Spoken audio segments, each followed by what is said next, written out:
Yeah, man. Famous cartoonist Art Baltazar, as you see. Abraham Lincoln's with me, and we are watching, and you are watching. Famous cartoonists draw at night. They draw at night, by night. We're all here together, man. Buy their comics, buy my comics, shop.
Welcome to Cartoonist by Night. I am your host, Anthony Laatsch, and I am joined here by D. Brad Gibson and very special guest, the artist of Super Fun Altogether, Eric Wolfgang. Eric, how you doing?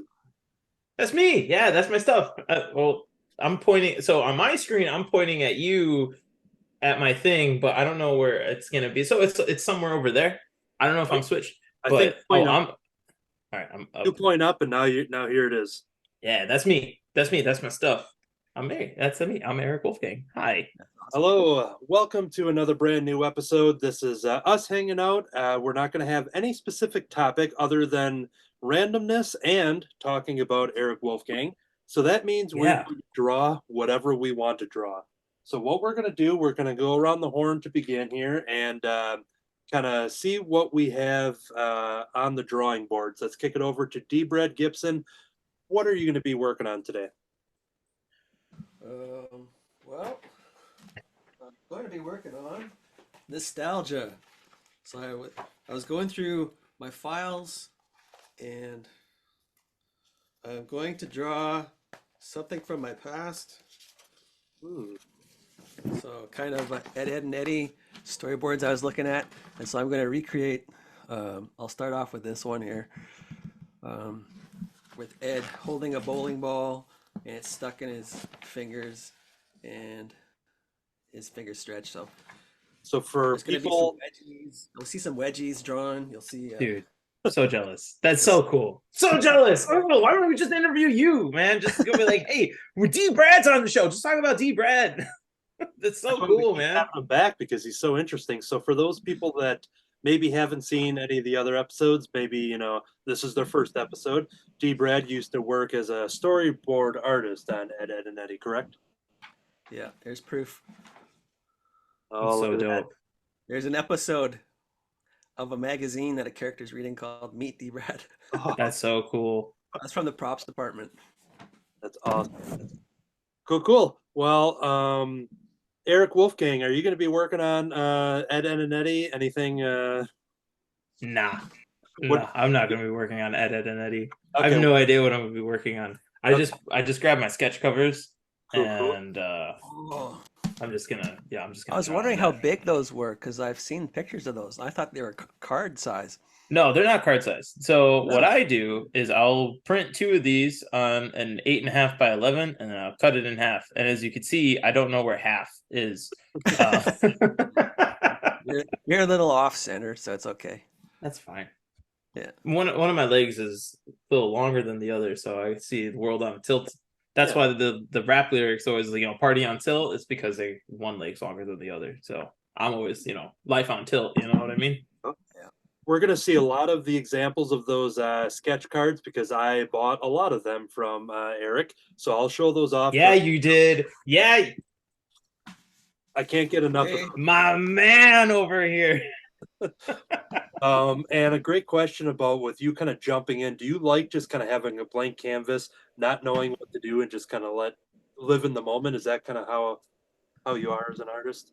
Sometimes I do like to pre-plan some stuff, like obviously like if it's like a first serious thing, like if someone's paying me for it, or if it's something that I'm doing for like a portfolio piece, Yeah. or if I'm drawing something that needs like that's going to be shown to the world, to the masses, then yeah, I thumbnail out some stuff and try to get the most dynamic pose that I can get, or have some sort of composition that seems a little bit more interesting that people will be like, oh, I didn't think of that, or like I could look at that for like a minute, you know what I mean, instead of just like that constant doom scroll that people do all the time. So that's usually when I'll like try to plan stuff out a little bit. For the most part, I'm just like, I don't know, I just like stuff like where I'm just like hanging out, messing around. It's like, yeah, I'll draw whatever. I don't, Yeah. I don't care. Get weird, man. That's how you find like, oh, like I could use this later. Throw this in my back pocket, or you get all your filler work out before you can do like your real work. For sure. Well, I'm a very planned person because if I'm moderating a show and I'm looking at questions and making sure all the operations are working, I like to have some things sketched out. So I've got a couple finished pieces that are going to lead into what I'm going to be drawing today. For a local project, I've been drawing some gnomes. I haven't posted these yet. It's a local project that I'm not going to be talking about yet, but I started drawing some gnomes in superhero outfits. So I've got a spider gnome, I've got a Captain America gnome, Yeah, I did a bat gnome, and yeah, man. but then I penciled out two that I'm going to hopefully work on today. I have a Wolverine gnome here, and then I got a Harley Quinn Jester gnome. So I have those kind of ready, and I'm gonna ink and color them tonight. So And those are tiny. yeah, I prefer working on this. I realize I can get a lot more done, especially on a show. When we started Cartoonist by Night, I would always have to finish my drawings like days after the recording, and I would never get anything done just because I'm distracted or I'm watching you guys and we're talking. So this helps me complete stuff while also engaging. So that is the setup for the show. So we can just jump right in. And with Eric, with you doing a show and tell, feel free to just kind of jump in and keep showing us your work if I don't call it out. Sometimes when people are working off camera, just jump in. Show what I'm working on. Yes, Not yeah. or Yeah. okay, because I was just like As show. you're Oh dang! I was just like, you no. see Bart Simpson. I got Bart Simpson right over there. Like I got that's show it. Look at my locker. Oh my god, so cool. Yeah. Rather than us drawing for 20 minutes and I'm like, oh shoot, Eric, show us what you've been drawing. That way people are seeing what's happening on your drawing board. So Oh yeah, absolutely. all right. It's crazy stuff, man. Super crazy stuff. So we're going to jump into it, and I have a question from a fan that is actually going to be a great conversation starter to learn more about Eric Wolfgang. Yeah. So this one is from Deep Red might know this person. Jamie Gibson asked the question in on the show. Aw, Jamie writes, Who's Jamie Gibson? my wife. Oh, I was gonna say like, wow, Jamie Gibson. That sounds like a banker. Like that's like it made me nervous for a second. It's like it's tax season. I don't want the IRS coming after me, man. We're artists. yeah, I'm sorry to say, but this isn't a drawing show today. This was all just to get you to serve you. Serve me some papers. Yep.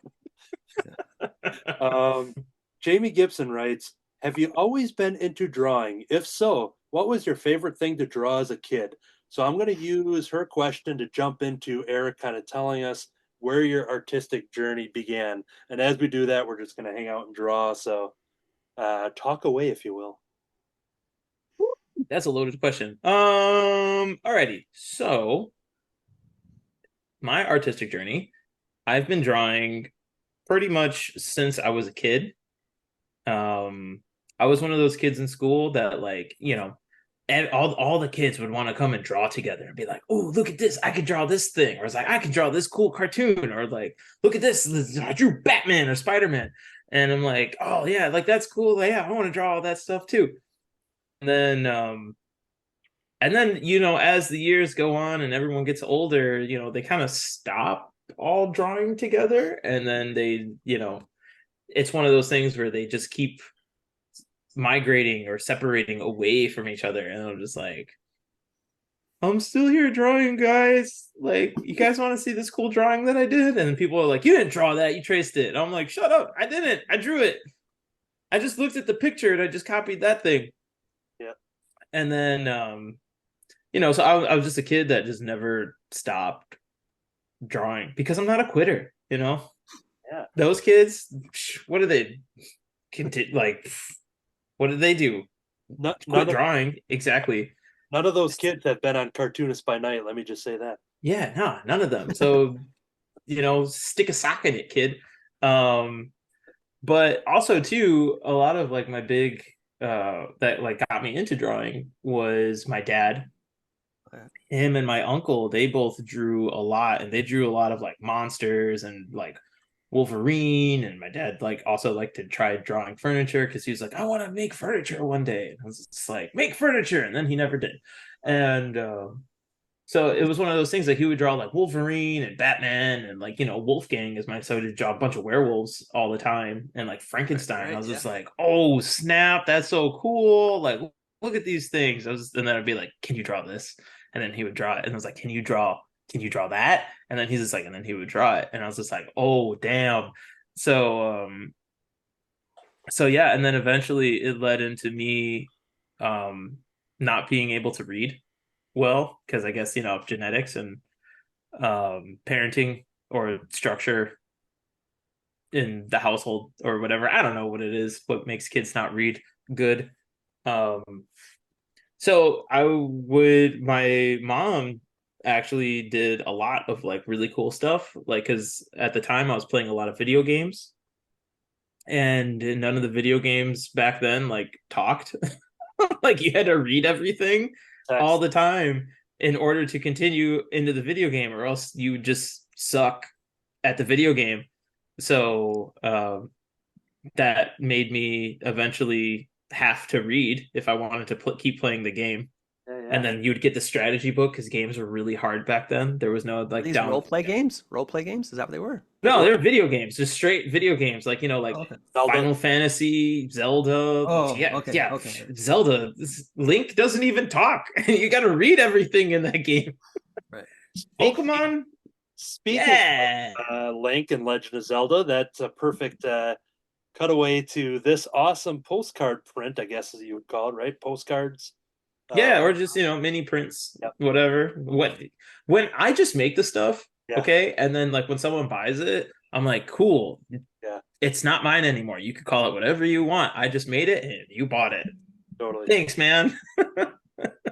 I was always a big Zelda fan, and when I saw this, it's just a gorgeous piece, and I love it. Yeah, it was funny too, because like I was I drew that for a zine that I did called Cheat Codes.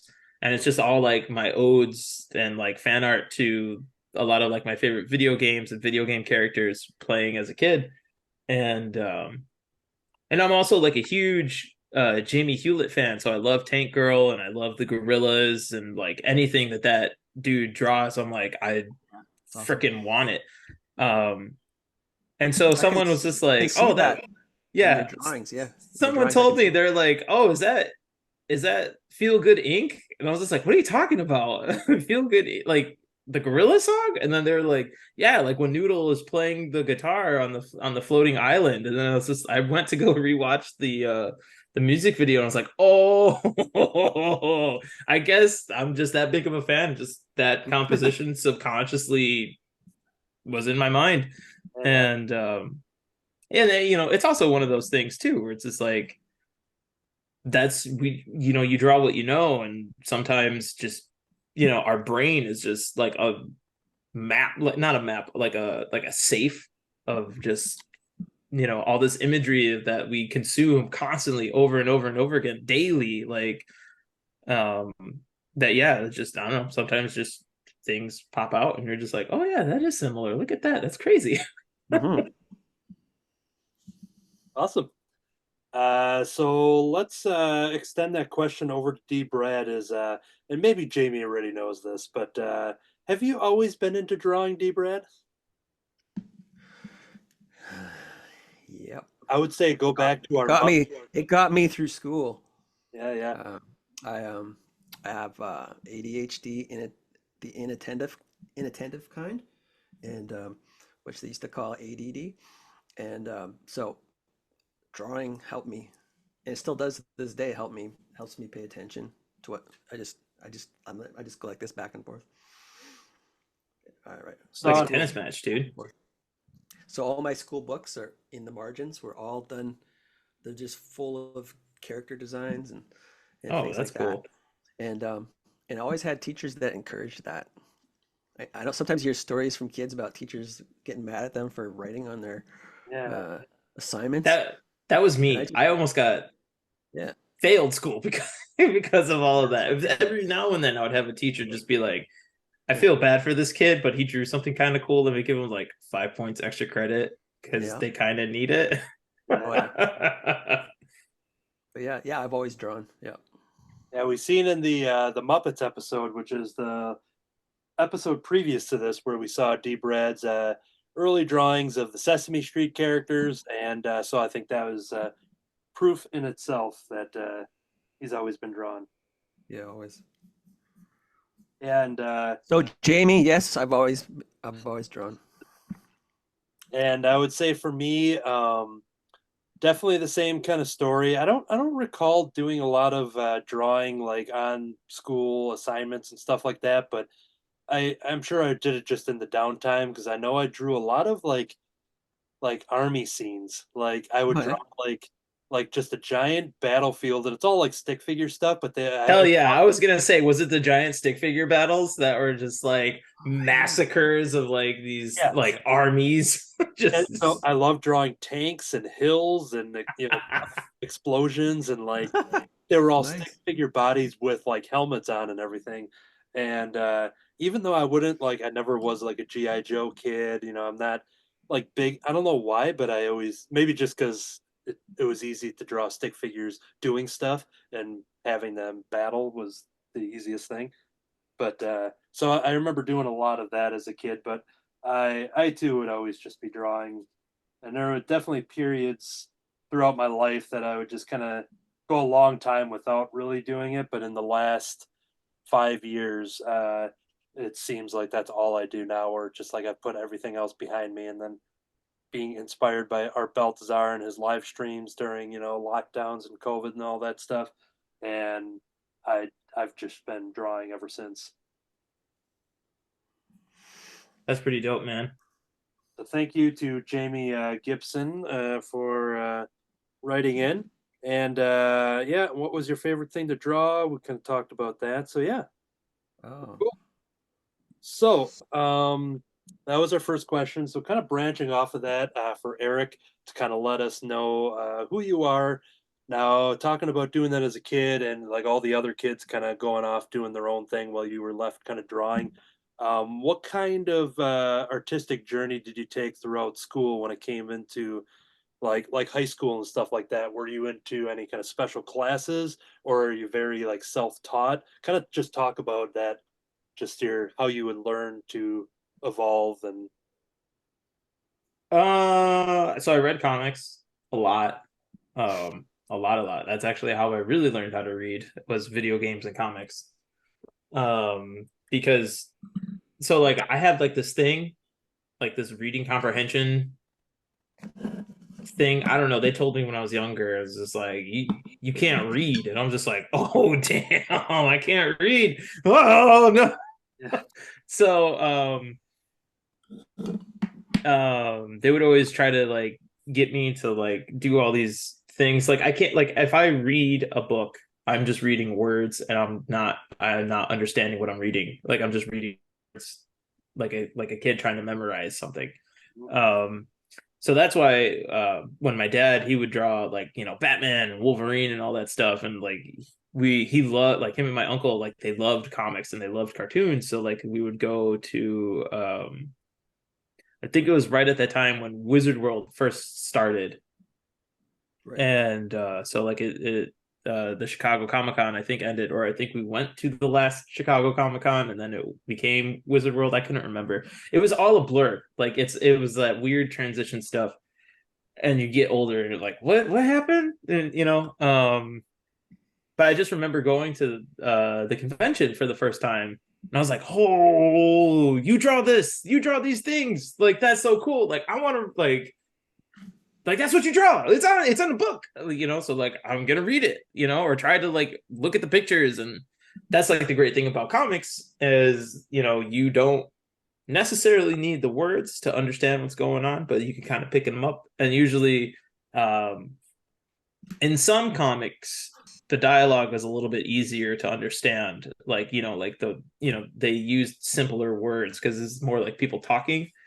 And so that is what helped me get to start drawing and whatnot, because it was like, my dad draws, I like drawing these guys, I want to draw what my dad draws, so I draw this now. And then when I was in high school, it was kind of one of those things where I take like the first art class or whatever, that like the first art elective that you have to take, like because you have to take an art class, music class, some language thing is like mandatory school stuff. I don't know about this guy over here, how Canada does it, because you guys are just like peak waves ahead of us in the education system. I feel like I don't know, but it's kind of one of those things where I took those classes. My teacher sucked, kind of. She was cool. She saw that like I was really creative and I thought outside of the box, and I kind of like really gave a crap about a lot of this stuff, instead of like most kids are like, I'm just in a class. So I was like, all right, yeah, cool. But then I was in high school, so I didn't care about drawing. I just wanted to go get girls, man. That's all I wanted in high school. Like, come on. Like, that's all I wanted, to go skate and like go pick up a chick. I don't care. But I would still always doodle and draw all the time. Yeah. So, and I would draw on my skateboard, I would draw on like the grip tape, or like, if I'm in my class, I'm not paying attention because I'm just like, I don't know what this guy's saying, I'm just gonna draw. And I didn't take any classes or any of that stuff. Like I didn't make it to AP art or any of that. They were like, nah, you just an average kid. And I'm like, dang. C's, I guess, get degrees. Yeah. And yeah, so from there, I just kind of just like, all right, whatever, I'm just gonna draw, I'm gonna doodle, blah blah blah. And then bam, life comes crashing down. You're like, that's a bummer, man. And yeah, so then from there I tried drawing a little bit more seriously, like at night, like real late at night. Like I'd stay up all night just trying to draw. And then an old buddy of mine who I went to grammar school with, or elementary school, I don't know, whatever people call schools. Yeah. When you're young, when you're the kid, and all the kids are coming up and they're like, oh, I want to draw this, I want to draw that, and we're all going to draw in like a little pack of wolves or like goblins, and we're like, so it was one of those things where one of those kids, he reached out to me, or I reached out to him, because like we just found each other on social media, because that was becoming a thing when I was getting out of high school. I was just like, oh snap, like that's crazy. And like, look at all these people, I could pick up more chicks. And yeah, so I went, I reconnected with this cat, and he's just like yeah, I'm going to this one art school called International School of Comics. And I was just like, oh damn, like that's a real thing, like hell yeah dude, I want to go, like that sounds cool. And so I asked him if I could shadow him for like a day, like sit in on a class or whatever. And also I was like I dropped out of college, all that stuff, but you don't want to hear that sad story. So then I went and I sat in on his class, and Dan Doherty was the teacher that day, and Dan's one of the coolest cats like ever. Like he's just an amazing teacher and a phenomenal cartoonist, and he can literally do everything, which is crazy. And so I immediately just fell in love with this class and the school, and I was just like, sign me up. And they're just like, well, we got to put a portfolio together. I was like, what's that? And then they're just like, well, just make 10 drawings that are really good and you're in. And I was just like, no way, for real? Just draw 10 drawings? And they're like, yeah, but they got to be good. And I was just like, all right, I'll do it. And then I just, I took it really seriously from there on. So now I have a logo. Look at that. That's my logo. There it is. Oh yeah, me. I love that. Yeah, That's me. That's a great Yeah. logo.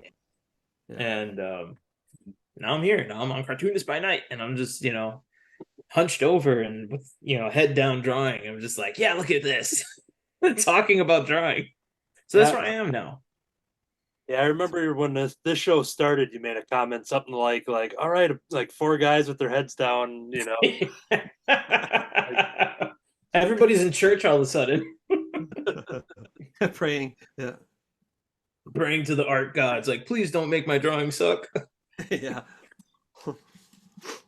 What was the question? Did I even answer it? Like, I just went on a rant. Yeah, I think I asked you just about if you took like traditional classes and stuff like that, and you did. So no and yes, I did later. Okay. To like understand stuff, but for the most part, I was all self-taught. And now you had mentioned Dan Doherty, but there was one name that I was going to bring up on this podcast here, Jill Thompson.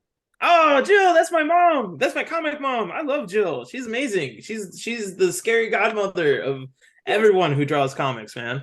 She is awesome, and I knew bringing that name up was going to get that reaction. So can you speak to Jill and kind of the importance of Jill in your career here? Oh, Jill was amazing. Yeah, no, her she was very much she's one of those types of, okay, so Jill's a legend. Just flat out. Like, are you kidding me? Like, what can you say? What can you say about Jill that hasn't already been said?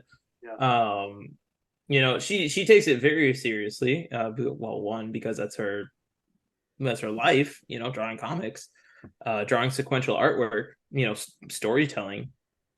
But yeah, no, for the most part, like her class, it was very like, you put your head down and draw, like just focus on the paper that's in front of you and draw it good, like understand to take certain criticisms. Like if you drew something off, draw it again until like you get it right, or until it makes sense. Like your drawings have to make sense, especially if you're trying to visually tell a story. Like you can't not have a background in there. Like, where are they? Like you can't have floating heads. Like she for her, man, I wish I could, like, so we were only in class, I think 2 or 3 days a week. And I wish I was in that class 5 days a week for the whole, like, for like 12 hours a day. Like it's, there's so much, like, you can only fit so much in a class, and you can only teach so much until, like, especially if you're teaching art, like you kind of have to like back off a little bit and let them draw their stuff and like have time for them to like reflect on it, and then just be like, all right, yeah, let's see what you drew. And then like, all right, here comes the red pencil, or like the tracing paper. We've got to fix this, got to fix that. What's up with this hand? Oh, they have 2 left feet all of a sudden. Like, like learn your anatomy, learn, your, dynamic poses, a lot of life drawing. Oh my God. I wish I could just life draw all the time. And gesture drawing is like so important. Oh, it's absolutely important. Yeah. Yeah, you would know a lot about that, man. You were a storyboard artist. That was like my dream job when I was just like, I'm just gonna be a storyboard artist because you don't have to draw final, clean lines. You can, stay a little loose and you Yeah, don't yeah, have to draw really good. Just make the story make sense. yeah, exactly. Yeah. Although they do, they would after they finally got the story banged out, they would get them cleaned up because the storyboards would go to Asia, and Hmm. the animators would take the drawings exactly the way you drew them. Yeah, that was So, crazy. so you did have to kind of clean them up.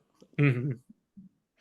Yeah, because there's a lot of miscommunication in Hmm. animation because like I remember what was it? I was reading about Jack Kirby and how he like when he started on Popeye. Like he was just like, yeah, I'll Oh yeah, be working animation because that's what people did back in the day. Because you can yeah, just like go into a animation job like real easy back then. yeah. It was new. And then that he hated it because it was like a factory job, or at least back then it was. I feel like today it still kind of is a little bit, but Yeah, yeah, it is. but because it's like a factory job, like that means there's so many people working there. So it's like, yeah, I don't need to explain this. D Brad, you know what this is. I'm taking over your mic space, man. But yeah, that's my 2 cents. All right. Cool. I Let's got, check I in with got you. one. I got Yeah, one done. that's what Oh snap, dude. I was just gonna check in with you. So if you want to talk about what we're looking at here, Get the right angle there. there we Yeah. go. There. Awesome. Dude, that's so sick. Man, look at you. Dang, Z Yeah. Bread. That's so But cool. I'm so Back in jealous. time. It's fun. It's fun. now, All now right. even though I'm working on small little trading card size, this might be the fastest I've made something because, and I'm thankful for this, with Eric Wolfgang talking, because normally it's me talking a lot. And it felt good to like sit here and be like, hey, he's got this. He's gonna run with some stories. I can just hang out, listen, and draw. So yeah, this is an accomplishment for me to actually have something. Ooh. You gotta get like a red paint marker or something and write Snick uh Ooh, Yeah. over that. just over the across the entire Oh no, just I was this background. is so stupid. I was pointing at your thing, at your drawing Oh, with my sure. pencil on my screen. I'm like, he can't see that. So this part right here, his little like Yeah, uh just right snicked right across like across right the there. top like that. Yeah, but on an angle because you always got to have it on tilt so it looks cool. Okay. Yeah, I will definitely have to buy some tools that I'd be able to do that with because I don't have anything, anything. But I'm gonna take that and run with it. Cool. All right. Dang. Now, during this talking, and I see you're drawing some stuff now. Have you gotten anywhere on your board? Anything to show, or are you just nothing yet? I don't know. I just drew 2 circles and a There we dome. go. It's That's it. I have no idea what this is. It's a brain, maybe. yeah, something's in a jar there.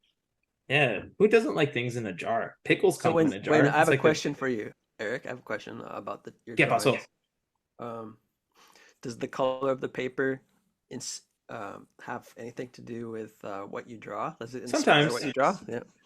So here's the thing.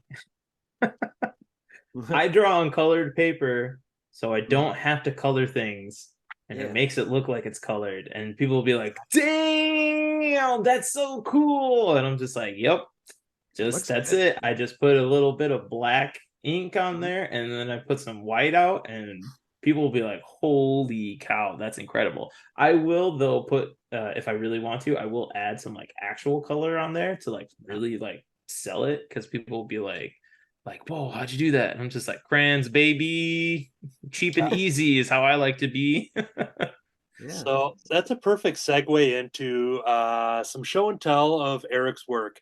Now, I had mentioned that I had purchased a lot of sketch cards from him, some which were already done, some that when he would post them, I would question if I actually commissioned those or not because he drew characters that I love. And I'm like, wait, did I ask for that one or is that just a one that he drew? So I would actually have to look to be like, oh, wait, I didn't request that one, but I want to buy it. So I'm gonna go through here because I have a nice stack because of the Muppets episode that we just had. I've got this Kermit here. So here we go. We're taking a look and the example of you're talking about the colored paper and obviously dealing with Kermit. Got it on the green paper here. So Oh yeah. here's an awesome example. Yeah. I also, speaking of Muppets, I've mentioned Oh my yeah. I forgot what you have of mine. It's one of those things where Oh, you draw yeah. it and then you just okay, it's done. Move on. Don't fall in love with your stuff or else it'll never leave your home. Well, you make copies of them, right? No. No? Take Sometimes I don't even pictures? Like sometimes I take don't even pictures? take pictures. Sometimes I'm Well, you just like, gotta do that. whatever. You gotta do that. Well, I've got all these if you need pictures of them. This one was at oh yeah, Oh, yeah, I love drawing that Mickey Mouse. I forgot I drew that. That's such a cool Mickey. I believe Yeah. I'm trying to think if this is part of his lost batch that was like lost at the store for a while. Maybe I think Probably.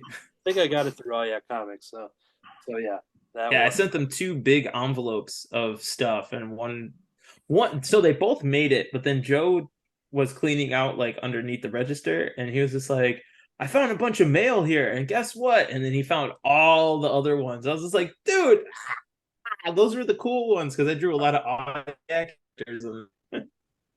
Say that again. You cut out. Yep, you're Oh, it's froze. frozen. Oh Oh. no, I froze. We can hear you fine. Okay, you're coming back. You're coming back. Right. No, so Good. here was the thing. I mailed two big envelopes. Yep. Like I stuffed envelopes just full of sketch cards. There's probably like 20 deep in one envelope. I was just like, oh my God, this is gonna break in the middle of shipping. And just because I don't want to pay for like real postage, I was just like, put it in an envelope, put a stamp on there, boom, baby. And yeah, and so he was just like, one got lost, and I was like, oh no, it exploded at the post office. So then they're just like, they just threw all that away, and then he a couple months later he texted me. He was just like, hey, I was cleaning out underneath the register, and look what I found. I was just like, it made it to the shop this whole time. It's just been there, sitting there, and I was just like, because I drew a lot of oh yeah characters and like old old. That sounds terrible. But like Hanna-Barbera, like Saturday morning cartoon type stuff in that. Because I was just like, oh, like yeah, all those cats over there that shop at the store, they all dig that type of stuff, and I dig that type of stuff. So it's just like I want to draw that. The next one here, this one you had done, and I just purchased because I saw it. So beta. Oh yeah, oh yeah, that was when my car battery. I needed to get a new car battery, so I just put sketch cards for sale. Yeah, and I think I had requested some, and then I picked through a couple of your ones that you already had done, and so yeah, I saw this one, and it was Can I ask you a question, Eric? Dude, you can ask me, Brad. Look at me. You see me? You can ask me anything you want. I don't care. You can ask. I'm an open book. Okay. What kind of pen are you using to do these? That's insider marketing secrets, man. I can't. No, did some inside trading stuff. So I use literally anything I get my hands on. But I do fall in love with a couple things, and I'll buy it in bulk afterwards. Okay. So I buy these. Bam! Presto! Am I an influencer now? Look at that. Wow. What do I do this thing? There it is. So the Presto whiteout Pentel squeezy stuff. That's for the white. Shake it up, and then I squeeze it. I'll do that. Sometimes I'll use these Uniball things. They suck. Sometimes they work, sometimes they don't. I would also use, if I want to just do fills and whatnot, I'd use this Pentel squeezy brush pen. Pentel's dude. A lot of people use it. There's like a straw in here in the center of it. Oh yeah. And to help with the ink flow. Boom, look at that. So there's like a straw inside this capsule. I said no, and I took the straw out and I just filled this whole tube with ink. So it leaks a lot, but there's a lot of ink in there. So I really want to fill that up with if I want to fill my blacks. But then these babies are my bread and butter. This is what makes me money. This is how I draw, because without these, well, it's not like, like the tools make the artist. No. I've gotten comfortable to the point where I can kind of get whatever line I want out of any tool that I use. That's great. So for like, if I want to stay like really clean, I'll grab these two zebra, depending on who you're talking to. I usually say zebra. These two zebra brush pens. They're not refillable. I kind of cheated a little bit. Like, you can, like, sometimes I'll cut the bottoms of these, and it's just a sponge inside full of ink, and I'll just put my own ink in there. If I'm like really running low, but I buy these in bulk now, and so this is the super fine line one. They're like pit pens kind of, but they're like a brush pen, and then this is the medium one. So I use these two guys a lot to be like really clean, and then if I want to be like loose and like I can still be clean with it, but if I want to have it like feel like it's like moving all the time, I use these bad boys. You know what these bad boys are?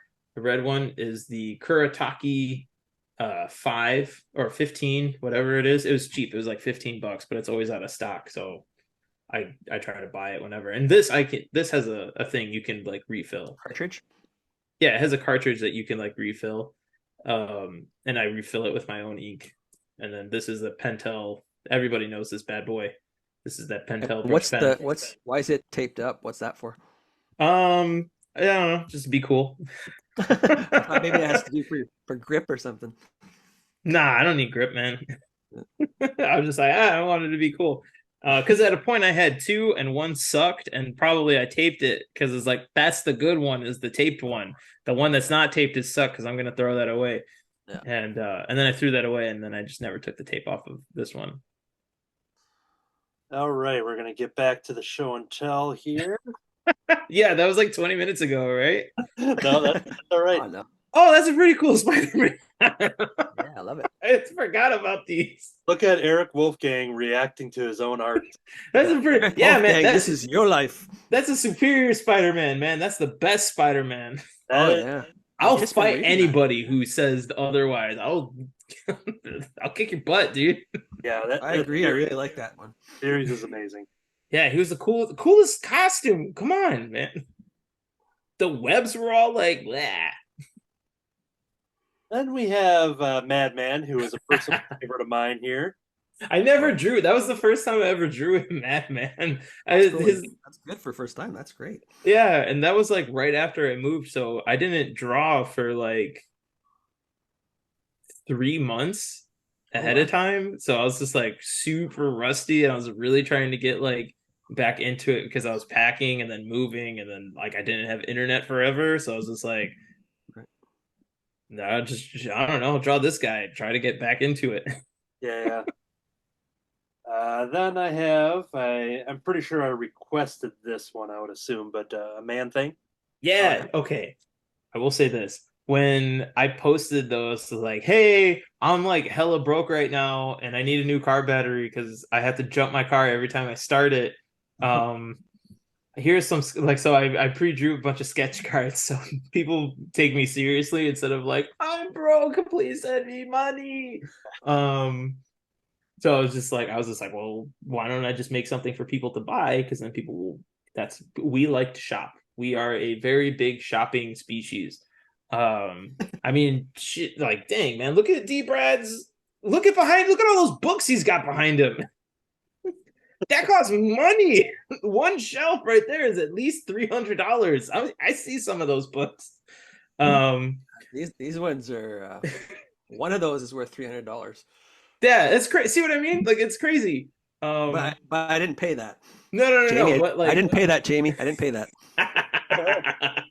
But I'm saying, like, a whole shelf alone, you could probably like sell, like, MSRP probably like $300, maybe. You know, I just got in another question from Jamie Gibson. We're not even recording stream live, but she has a live question. Oh, wait, no. What? Yeah. How much are those books behind you, Jamie? Right? So yes. Anyways, we are buying species. You're talking about having prepared for people? I posted. I never drew Man Thing before either. That was my first time ever drawing Man Thing. And then everybody was just like, after I posted that, I had like at least 10 people request me. It's like, can you draw that Man Thing? And I'm just like, sure, why not? I love the mushrooms on there because you would see that probably more so for Swamp Thing if people are kind of drawing that character. When you see flowers popping out, like you don't usually see that for Man Thing, and that's what I liked about it, just because Oh, that's cool. it felt unique to him specifically. So thanks, man. Yeah, no, thank you for helping me get a new car battery. this one was definitely a request. Buffy the Vampire Slayer here. Oh yeah, I never drew Buffy either. I totally like. I was just like, do I draw the actress? Do I just draw just some chick with the really cool axe thing? And I just drew some chick with the really cool axe thing. Got the stake, you got the Slayer scythe, and yeah, it was awesome. And then I love like the smearing of the blood and everything like that. Yeah. Oh yeah, that's actually my real blood. You could put that at a crime scene. Yeah, no, for real. I gotta go beg this quick. Hold on. This one you had done. I purchased that one off of you from one of yours. Oh yeah, the black cat here.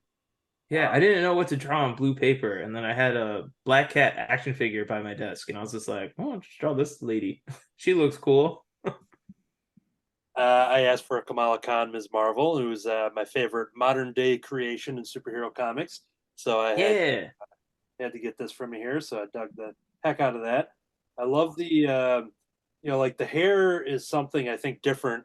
Like what I really like what you did with the hair in this one, because normally she just has long flowing hair, and I kind of like the shorter style, kind of breezing off to the side there. I really dug that. Yeah, so I remember right before I drew that, that was originally going to be a Robin drawing. Really? Oh, nice. Because somebody requested me drawing them Robin. Yeah, and then I was just like, when I was looking at my list, I was like, "What? Okay, cool. What am I drawing?" Because I'll draw according to list, like my list as they come in. Yeah. And I misread a line, and Robin was there, and I was just like, "Oh, okay, cool. I love drawing Robin." And then I looked at it again, I was like, "Oh, snap!" So then I just quickly tried changing that Robin into a Kamala Khan. Oh, and then it worked. I was just like, all right, cool. I hope he noticed. I hope he doesn't notice. Oh, that's an awesome story now that I could tell people. Did you have the domino mask in there already, or did you? Yeah, no, as you can see, that clearly is supposed to be Robin from the start. Like someone's like, is someone trying to draw Robin? But then they messed up drawing a girl. No, it's great. Yeah, yeah. So your cards have the border already on them, right? Yeah. Yeah, you don't have to. Yeah. So when I first started drawing, like when I was just like, oh, I could draw, like when I first started drawing on colored paper, I would use my this bad boy right here, Pentel. Send me the check. Our sponsor. They would I would just draw a square around it to give it like a frame, because sometimes I don't like it when someone draws like a head sketch or whatever and like it's just like open, because then I'm just like, look at all that blank space. What the hell, man? And so then I would just draw a square over it, because I was like, oh, that's kind of cool, and it gives it like a little frame, and it just looks finished. Like that's the whole thing. Like make your stuff look presentable. Like be a professional pro. And so then I was just like, well, when I make these sketch cards, I'll just do that thing, because then it looks finished. Like it looks more, and I like the dry brush, like because it's just a dry brush that I went into a square. Mm-hmm. I like it. Yeah, I like it. This was definitely a request because she is also a top favorite of mine. Dawn Greenwood from Dan Slott, Mike Allred, Laura Allred, Silver Surfer run, and this I love the expertise with bringing in the whiteout for this one to do the cosmic background. I love that one was cool. I was really hyped about that one because not a lot of people they know who that character is. I'm like, man, she's like the coolest character ever that was created. Yeah, I think I have maybe 3 or 4 commissions that I've gotten from people. I know Kyle Starks, I have a Dawn Greenwood from. Oh, nice. Heather Antos did a Dawn Greenwood for me. I think I have a couple more, but it's one of those that, yeah, like you said, like she's not being requested too often. So I think it's an extra one when somebody actually gets to draw her. So, but yeah, I dig the heck out of that one.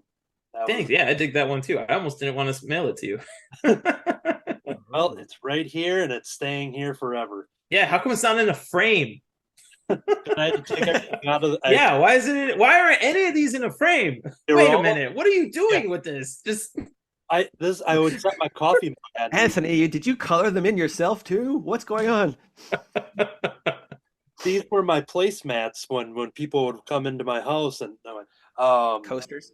Yeah, coasters and doormats, and now I had them all in a portfolio, and then I had to take them all out so I didn't have any reflections. So that is a quick little run through. See, look at that. Whenever there's something you like, you put it in a frame. Yeah, you frame it. How do you spell frame? I've never heard that word before. What are you talking about? It's called a crime, and that's what. Let me tell you, it's what the cops they frame you all the time. So don't frame nothing. I don't want to be framed. Don't put my stuff in a frame. Once again, we have one of our bankers here to serve Eric Wolfgang on this episode. We're not. If anybody puts my stuff in a frame, you framed me. That's right. I finished number 2. Don't put baby in a corner. Don't put Wolfgang in a frame. Yeah, right. Yeah. And, oh, dude, man! Oh, he's got the turtle on his head. Yeah. Oh man, he's about to jump on Jimmy. It says, "Prepare to meet your maker," and Jimmy yells out, "Aunt Ruthie!" All right, I'm going to jump back into our questions here. This one was very recent from the Facebook post. Troy Dungera, who is known for Kid Slapshot, Jungle Drama, Cartoonist by Night. You may have heard of those things. Now, not a one. We'll see if Eric can help me with the name here, because I was hesitating on how to pronounce this. But so you recently drew a book for Nick. So this is Franco's son. How do you pronounce Orliani? Yeah, Aureliani. Aureliani. Okay. Yeah. So drew a book for Nick and some guy named Franco something. This is Troy writing this. How cool was it to work with those guys? And well, let's just start with that. So what he's referring to is a book called Super Fun All Together. Let me get this framed up here. Super Fun All Together is a brand new comic that Eric is the artist for. So how cool was it to work with these guys? Let's start with that. One, it was super cool. I loved working with them. It was like a breeze. Like it was like literally, Franco's an artist. Like straight up, like he's an artist. He draws comics. That's what he did. That's what he still does, And so it was very much like a breath of fresh air, working with somebody who also understands drawing and like how to make a sequential story and just being a visual storyteller. So he gave me so much freedom to just be like, hey, like here's like a rough outline, and just I wanted to work with you because I really liked your art. You drew something really cool for oh yeah, that's what it was. So I drew a like little ad post for the Oh Yeah comic shop in Skokie for Joe and Bernie when they do their their live sales. Yeah, when they draw their live sales. And he loved it. He was like, yo, this is so cool. Do you want to work on a comic together? And I was just like, yeah, of course. Why not? I got nothing to do. And then like I have to shove all my life's traumas into the closet and hold it so I can just draw a comic book with one of the people who, it's a long story. I'll explain that one in a second. But yeah, like somebody who I looked up to forever. And so he was just like, oh, I'm writing this story with my son. I don't have time to draw it, and I really like your stuff. Do you want to draw it? And I was just like, without a doubt. So it was awesome just working with those guys, and I was just like, let's just go. Let's just draw. Let's get as crazy as we can with it and just go over the top. And when I asked him, I was just like, is this black and white or is this color? And he was just like, full color. And I was like, okay, cool. And then he was just like, he was just like, here's, I think it was like, what's a regular comic? 20 22 pages, 24 pages, something like that. I think it's 20 now. Yeah, something like that. I drew 40 like 40 pages. So it's like a double book, or it's like 36 pages or something like that that I just drew. And he was like, I love it. And I was just like, cool, man. Thanks for loving it.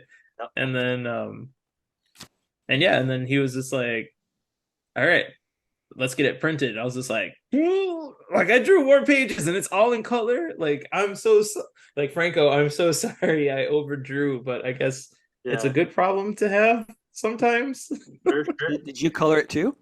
Yeah, I colored it, I drew it, I lettered it, and everything. Yeah, which was cool. Lettering was a bit of a challenge because I didn't know how to like really letter. Right. Like, well, I mean, I knew how to letter, but like the program, so I used Clip Studio Paint, and I never really messed with the lettering on that. Yeah, that's what I have to. Yeah, there's a lot of features on Clip Studio Paint, like that I'm just like, ooh, I really want to try this, but I'm like, I don't know what I'm doing. And so this was where I don't know what I'm doing, but I need to learn it like right now. And because like, yes, I can do the job because I don't want to lose a job. And so I figured it out. And then the last 15 pages, or like, I think it was like the last 10 pages, I found like an ultimate tool to use for lettering that like, and like shortcuts that made my life so much easier. Because like you try to figure something out like on a program, and you look through all these YouTube tutorials, and Clip Studio Paint has like this really cool like community page or whatever, where it's like people have all their tips and whatnot, and you can download assets from people that are like free, or you could pay for it, and it doesn't really cost anything too much. And I was like going through all that stuff forever, and nobody knows how to explain things super well. They're just like, you just do this, you press this button, but it's like a whole new button you have to learn in order to do the thing you're trying to figure out in the first place. And I'm like, this sucks. And then I figured it out. Like I found something that I was just like, oh, I could just merge it all together and I could still edit my bubbles. Like, how come no one told me that from the start? Like that's like the simplest thing. So we're working on issue 2 now, and issue 2 I feel like would be a lot more of a breeze because there's a lot less of a learning curve. Because like I've made a bunch of zines and other types of comics beforehand, but like I would hand letter it, or like like do like the old, like you paste it in and Xerox it in, and then you add that over the colors and whatnot. So like I found ways around digitally lettering. So that was like probably the biggest learning curve for me with that project, but it was super fun. I loved it. I mean, it says, look, it's super fun in the title. It lives up to the name. Yeah. And for those wondering, I have a description here. What happens when a cactus and a lizard are minding their own business and get sucked into an alternate dimension? They go corporate and have to find help getting back home by going to infinity with the help of caseworker Apple Blossom and her robot helper Steve. So if you would like a copy of this, do you still have copies on your online store? Yes, I still have a few copies on my online store. And I know Franco, he has copies on his online store too. So yeah, and the con season is going to be coming up, so it's going to be like, whew, they're going to be a hot commodity real quick. Yeah, that's Eric Wolfgang .square.site is my website. Like that's a real URL. Yeah, I couldn't afford to pay for a domain name for the annual fee of that. You have to buy the domain name and then have an annual fee of that, and then on Square I have to pay like this other thing to like use my stuff. So I was just like, I'm just gonna stick with the cheap free stuff right now because it works, and I get some sale. Yeah, if you go to that website, and we'll have the text on the screen, but I'll have it up. We'll have it up there so people can find that. That way you can buy this comic book and check it out. It is a ton of fun. I talked about it on an episode of Crimson Cowl Comic Club that I host, and yeah, it's super adventurous. You're just seeing following Eric's art, just like really taking you through the story. And I'm not showing, I'm just showing a couple select pages in the beginning. I'm not getting too deep into it. But yeah, I think the cover does a good job of just kind of showing how wacky and adventurous this thing is, and it's Hmm. a ton of fun. I really loved it. Oh, I almost forgot. I would say the coolest part about this book was I actually got to work with the infamous comic book editor, Dr. Louis Flamingos Jr. That dude, that's my home. Man, I grew up like I was always Yeah, reading his backstories, and I was just like, yo, like this guy is so cool, and he's so serious about like making comics and getting pages out, and busy guy. like really working Art and Franco all the time. And so like I was really happy to be like, oh yes, I get to work with him. Like I, that was the coolest part. I can only imagine. He's a celebrity in himself, and yeah, I'm jealous. I'm jealous. Yeah, that was cool. I forgot. That was the coolest part, without a doubt. Excellent. So yeah, check out his website, ericwolfgang.square.site. Pick up a bunch of stuff there, but most importantly, the most recent comic book release. It's a fun time, and it's great to hear that there's another one in the works. I don't know if Yeah. I've heard that news anywhere, or if we're breaking it here, but No, no, no, no. okay. He said that elsewhere somewhere. I don't know. Franco, he's famous. He's on a bunch of other podcasts too. So he I'm was gonna just like, we're working on a second one. And I was like, okay, we're working on a second one. Let's go. I'm gonna have that information scrubbed so that this we can break that news then. So I do feel bad. So when they got their copies before I got my copies, and then they sent some out to some people, and then sure. when they signed it, I realized like, oh, I didn't really leave a good spot for us to sign Oh, the for book. yeah. For so like you really see the signature. And then in my head, I was just like, oh, I'm just gonna sign all this stuff in silver, gold, or bronze Sharpies.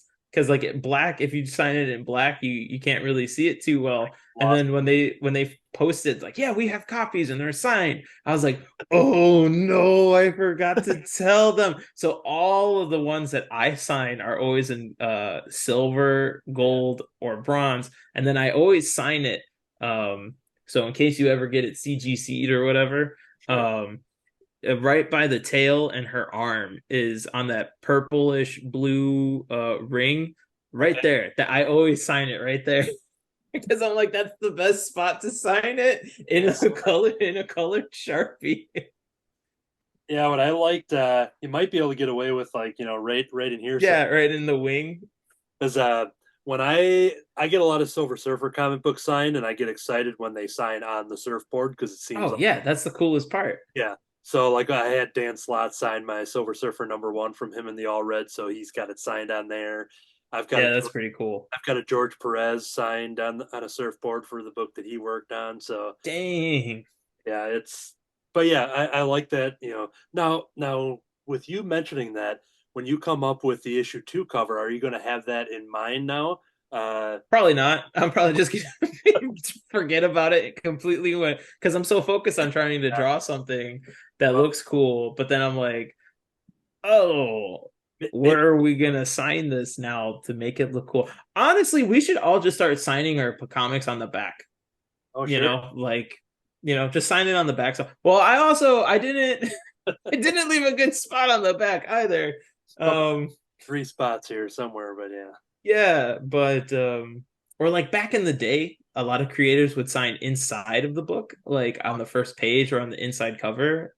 So yeah, I mean, look at that. Look at panel 4 right there. Or what Yeah, was it? 5. Panel that's 5. when I got Tim Sale to sign my what was the one? Long Halloween.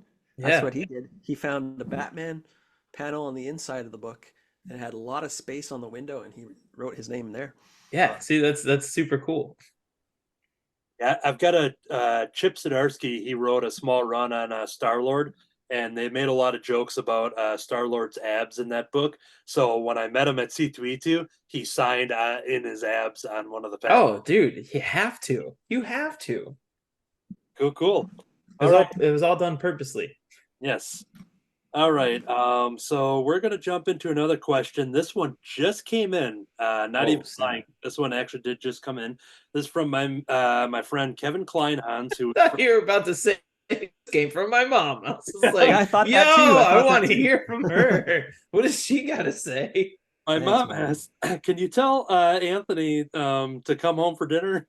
That's um, there was a little hiccup, and I'm going to listen to that post. Anthony's going to hear that, and I don't know what I was going to say, but so this is from Kevin Kleinhans, also known as Kirby, to our Crimson Cowl Comic Club. He runs the Under the Cowl of Oh, MS. He's oh, got not. Oh, wait. Yeah. yeah, Oh, that because I heard Kevin Klein and he runs underwear ads, and I was just like, yeah, he does. Calvin Klein does run. yeah. Calvin Klein has written in. He wants you to sign his underwear on the waistband. That's what Oh, he without a doubt, absolutely, I will. Kevin Kleinhans, who I know has some of your art because he jumped in Oh on yeah, your car battery sketch. super great guy. So he writes, when is the deadline? Hold on here. Oh, this is for me.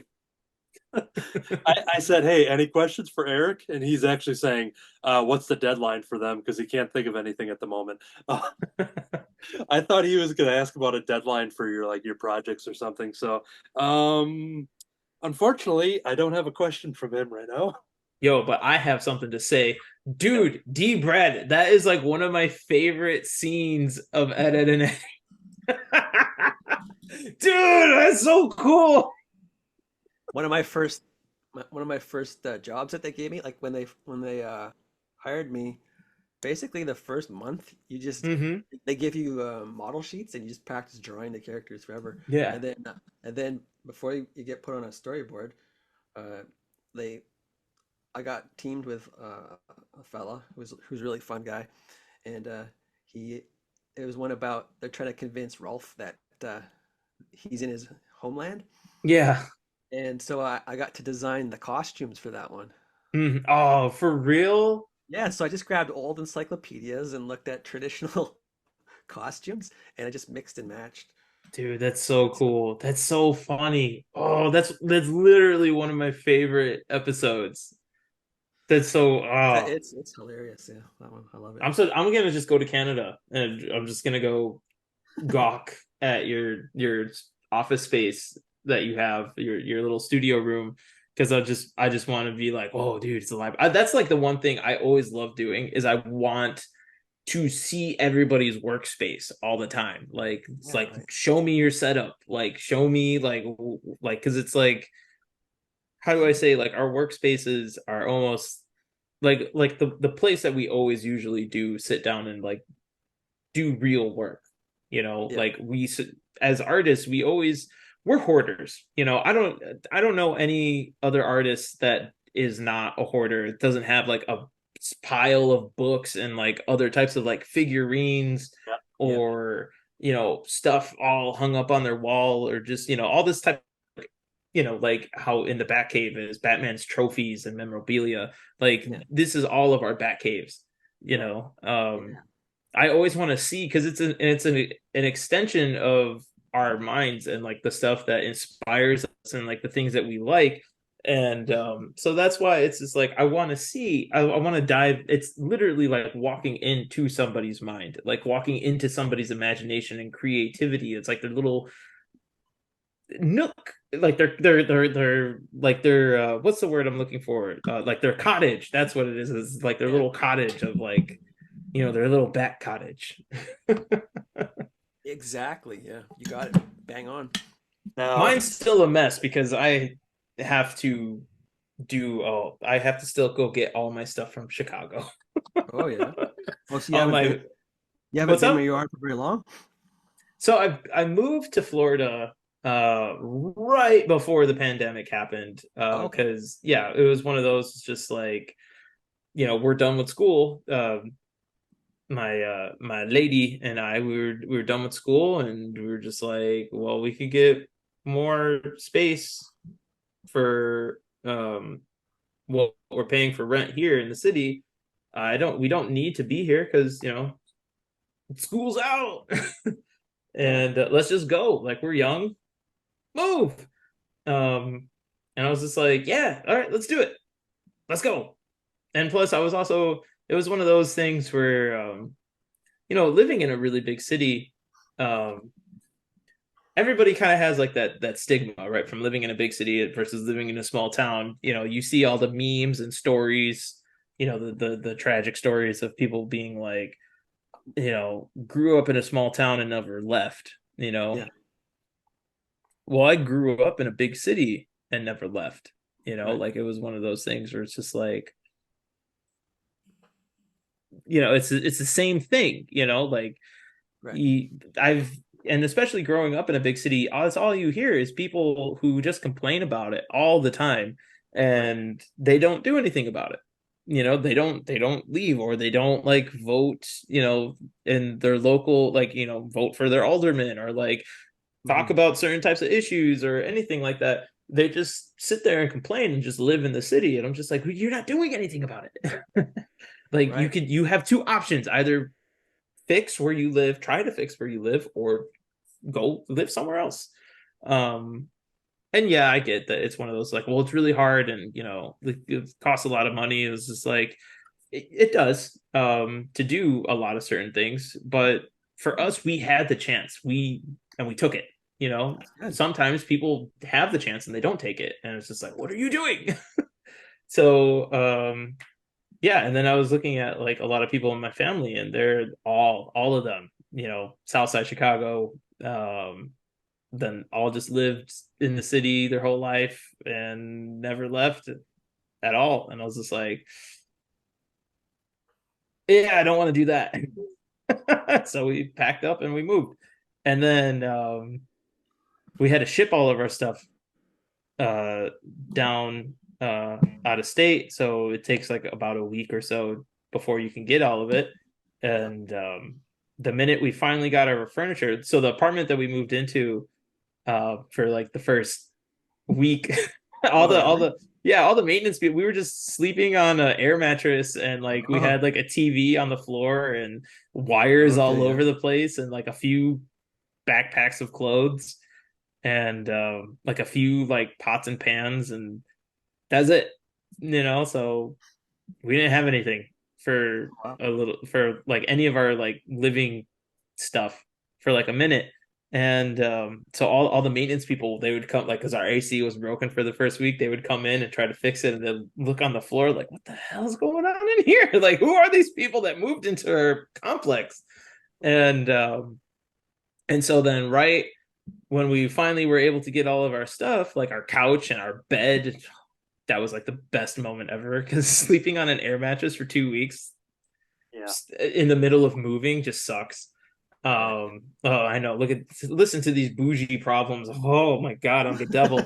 Um, but yeah. So once we finally got all of our stuff, the pandemic hit, and we were like, oh, we did not even see any of this coming, because we were moving across the freaking country. Yeah. So you're not paying attention to any news. You're trying to like find a place to live. Your lease is up. Um, figure figure your stuff out. How are you going to move all your stuff? Making a million phone calls. So we weren't paying attention to the news at the time. And then yeah, so once we got everything, that's when we had our TV, we turned it on, and we were like, whoa, I guess we can't go anywhere, that sucks. um so then we lived in St. Pete for like a hot minute, and then our lease was coming up, and then it got like, our rent got crazy expensive, and we were like, all right, we need to figure something else out. And then yeah, and then we, all the stars were aligned, and we were fortunate enough to get a house. And Oh, that's good. Yeah. yeah, so now we have a living space. And yeah, and my girlfriend, she rocks. She was basically able to like afford almost all of it, because she's amazing. Hmm. And yeah, and so then we we are here now, and then now our stuff is here too. But it was crazy, because it went from like we went from a really tiny place to like, oh, now we have another room. What are we gonna do? So yeah, that's our living stuff. Enough of that. That's not art, that's not fun. But yeah, That's my horse, baby. Uh, I Can could you- hear that image. Yeah.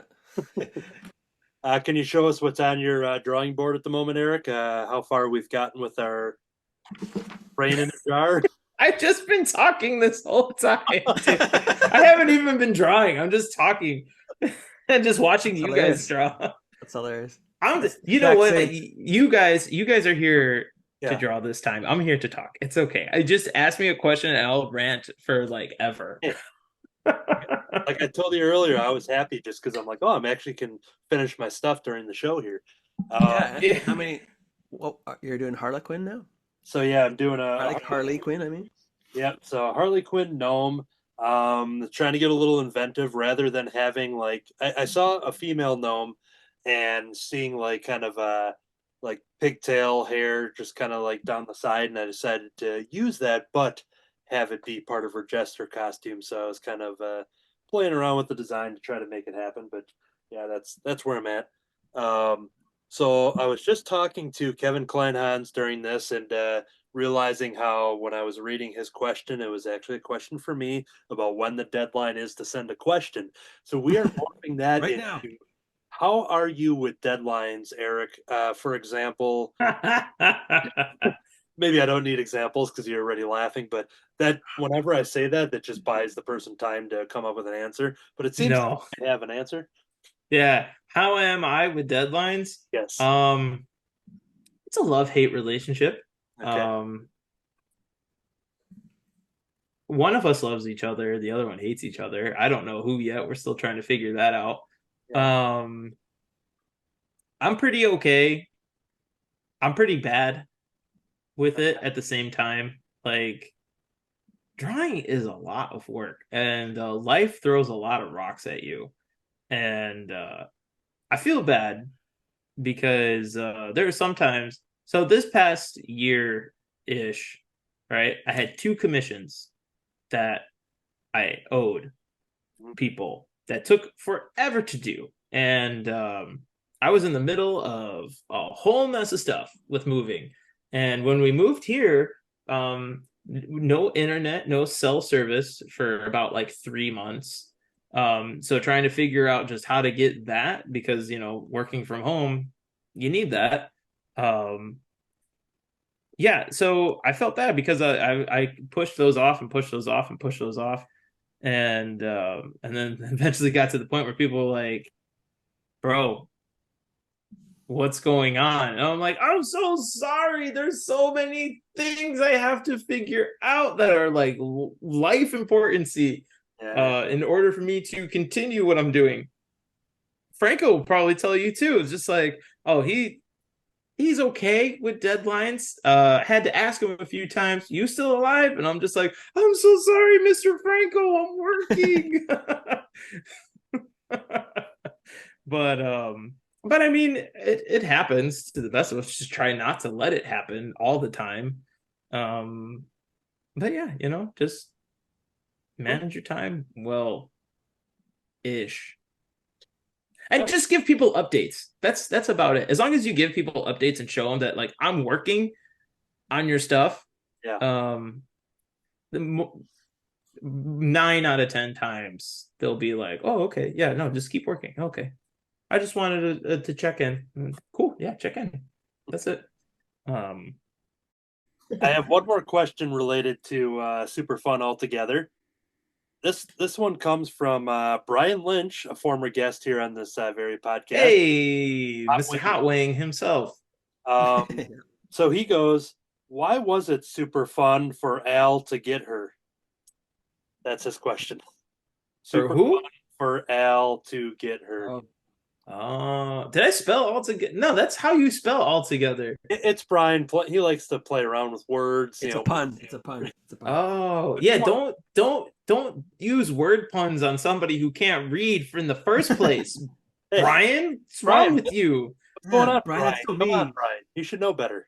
Brian, geez, man. Yeah, no, it took me a long time. I had to like double check how to spell altogether, like multiple, like you have no idea how many times I actually like had to make sure I was spelling it correctly Yeah. each time.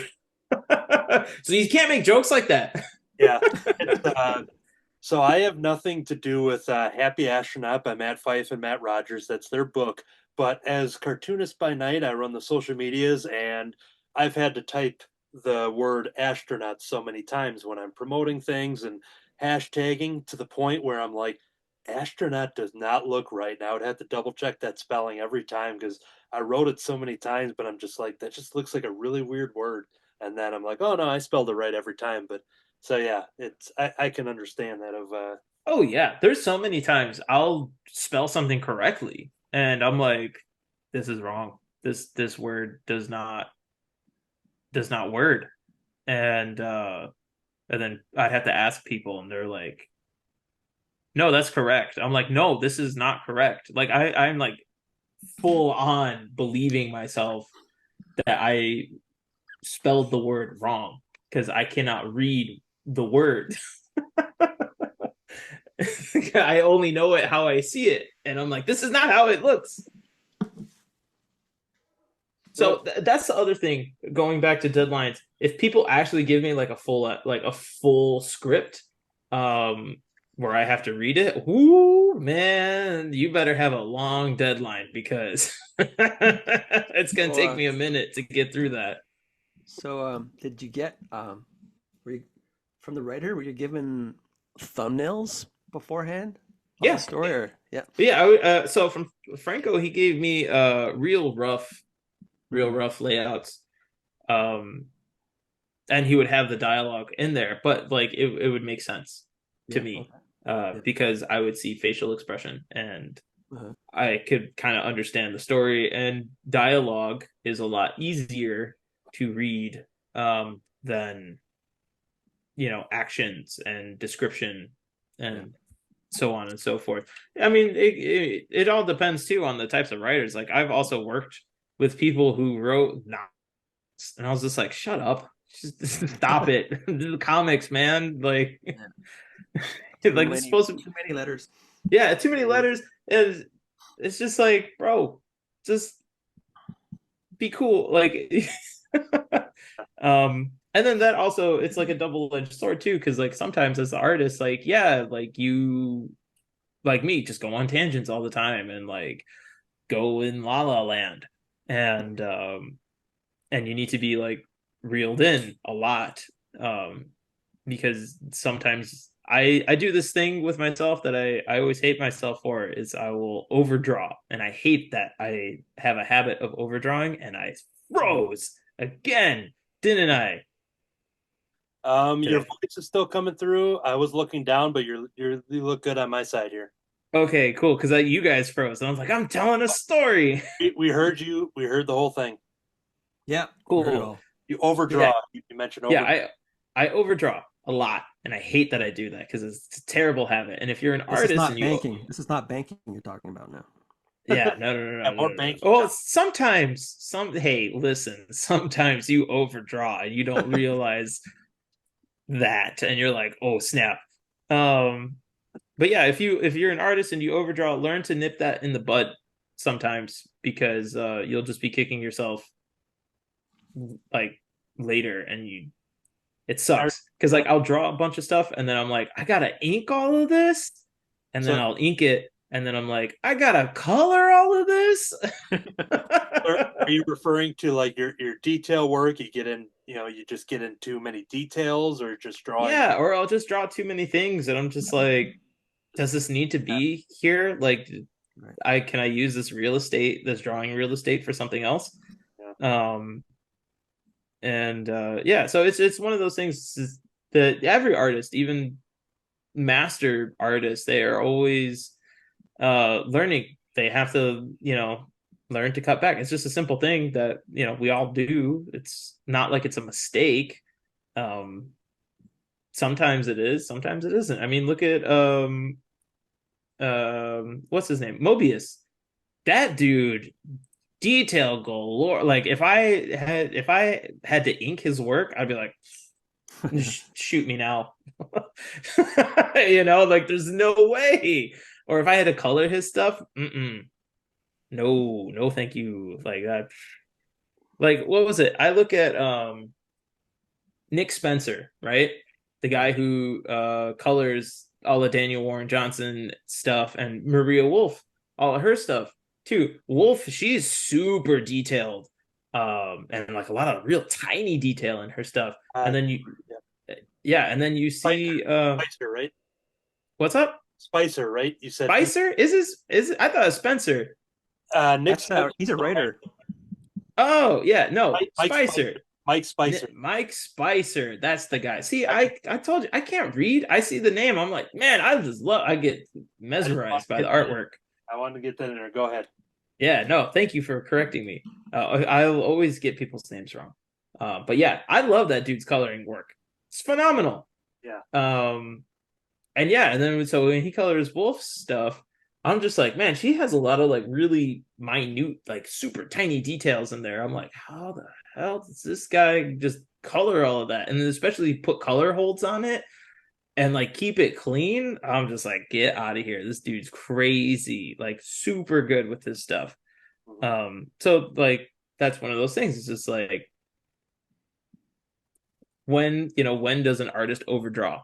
It all depends on somebody's style and like to what they say this is the art. And I'm just like, that's cool. For me, I like to keep it simple. And then the minute I start overdrawing, I start shooting myself in the foot. So we're going to take a shift in the questions here. This question was asked by my friend Katie from the Crimson Cowl Comic Club, but she asked this months ago. We never got around to it just because we ran out of time on the show. Doesn't have anything to do with any specific topic, so that's why I'm asking it here. She asks, favorite caffeinated beverage? So, Eric Wolfgang, if you needed some caffeine, what do you go for? Why are you asking? Man, I've been talking. D-Brad, what's your favorite? What's your favorite caffeinated beverage? And don't say coffee. If it's coffee, I'm gonna slap that mug out of your hand, man. That's a grown-up drink that everybody's just like, oh, I need my caffeine and drink coffee. I don't know. Caffeine does not keep me awake. It doesn't do anything to me. Same. It might actually kind of, well, I guess the opposite is it relaxes me. And I think I do drink too much coffee, but I don't have to have coffee. I don't have to have it. I'm not like those. So are you saying worshipers. That's your favorite caffeinated drink is coffee? Well, I don't. What drinks have caffeine other than coffee and Jolt energy drinks? Yeah, that stuff is illegal in Canada. You can't have energy. I don't know. Is it illegal in Canada? I don't know. I'm just saying stuff. No. Okay, because I believe it for a second. I've never been to Canada. I've always wanted to. I'm just trying to help you. I couldn't even name a caffeinated drink other than coffee or some kind of cola. I'll take it over then. So I like a lot of Mountain Dew, a lot of citrus type of things. Your mellow yellows, your Surge, especially Surge. When Surge came back, I was all over the Surge return. But to break it down even more precise, it's very limited. Sometimes it comes back every handful of years. But the Pitch Black Mountain Dew, the grape infused Mountain Dew, so that would be my go-to if I had unlimited supply. But I don't drink too much soda now. But when I do, it's a root beer, which I think all root beers are non-caffeinated. But right. Yeah, so I would say Pitch Black Mountain Dew is a favorite of mine. Nice, Okay. Nice. Yeah, that's really Never cool. had it. And maybe that one was illegal in Canada. That one possibly. Or maybe it's just not available here. Yeah, it's a very short run. It came out originally, I think, in like 2003. I think The only thing that we have in Canada is it has to be ketchup flavored everything. Oh, sure, yeah. Nice. Potato chips and So ketchup coffee. Yeah. All of it. Eric Wolfgang, go-to caffeinated beverage. If I were to make a time machine, I would go back in time and get a case of the original recipe for Locos, because man, that was crazy. But my now go-to would just be a Coke, just a can of a can or a glass bottle of Coca-Cola. Send the check. Coca-Cola, send the check. Yeah. And yeah, it was amazing. It's watching a movie, love it. I don't really drink it for the caffeine. I just like the taste of it when you pair it with like a nice burger or some some popcorn when you're watching a movie. Or that's about it. Those are like the two things you would drink. Or like if you're having like yeah, no, that's really just it. Those are the two things I could see you just pairing soda with. Oh, or like some tacos. Oh my god, some tacos and burritos would be the best. Well, this next question is perfect too. Also from a couple months ago that we never got to, and you're talking about pairing drinks with food. Now, let's talk about the food because I have a question here from Wolfboy21 on Instagram from a couple months ago. He Oh, asked, that's me. Yeah. yeah, What yeah. did I ask? He asked Cartoonist by Night, if you could bring back an extinct animal back to eat, what would you bring back? Hell Back yeah, to that's a eat. good question. That's a good question. I'm glad that I waited months to just bring that for when you were on the show. So, I totally forgot I asked this question. yeah. So yeah, sometimes I'll get the questions after we recorded, and then I'm like, oh, I'll have to save them, and then Yeah. in my save folder for a while. So since you asked the question, I will make you answer first, and then I have my answer. But go ahead. All right, if I had to bring back an extinct animal to take a bite out of and eat Yeah. without okay, I got okay, hold up. Disclaimers. I don't know the name of this animal. I used to know the name of this animal, but I gotta look this animal up. What was it? It was like it's like a giant bird that was like a dinosaur. Like this thing was crazy huge. Dodo I bird? can no. Dodo bird is one of my other answers too. I would love to eat a dodo bird. Or a woolly mammoth. Oh, Have a woolly mammoth burger? can you imagine? It's like think of it I would imagine it being like a bison burger, There you but go. like times 10, Or an like elephant burger. yeah, dude, that'd be an elephant. Can you imagine what an elephant tastes like? Oh my And god. pick your teeth with the tusk when you're done.